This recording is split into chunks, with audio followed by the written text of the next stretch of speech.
እኔ እምልሽ የኔ ቆንጆ ዛሬ እኮ ልደቴ ነው። የኔም እኮ ዛሬ ነው። እንዴት ሆኖ? እንደሚሆነው ነው ማለቴ አንቺ የተወለድሽበትና እኔ የተወለድኩበት ወር ይለያያል ብዬ ነው። እሱማ በአንተ ከመፈቀሪ በፊት ነበረ። አሁንስ? አሁንማ በፍቅር እንደ አዲስ ለተወለድኩኝ በአንተ ልደት ቀን ነው ማከብረው። ደስ ይላል። በአንተ መፈቀር? አዎ ደስ ይላል። በዚህ ልክ የማፍቀር ምላሽ ማግኘት ነው ትልቁ ደስታ። እናከብረዋለን አይደል? በሰፊው።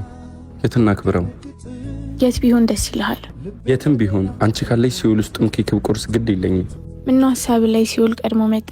ሻማ ለመለኮስ ሰዓት እንዳያጥር ነው ሳይሆን እግረ መንገዴን ሲኦል ልየው ብዬ ነው። ለማየት የሚያጓጓ እኮ ገነት ነበር። ገነትንማ አቅፊያት እየኖርኩ አይደል?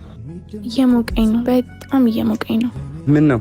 እኔ እንጃ፣ ምናልባት ያቀፈኝ ሲኦል ሳይሆን አይቀርም። እንዴ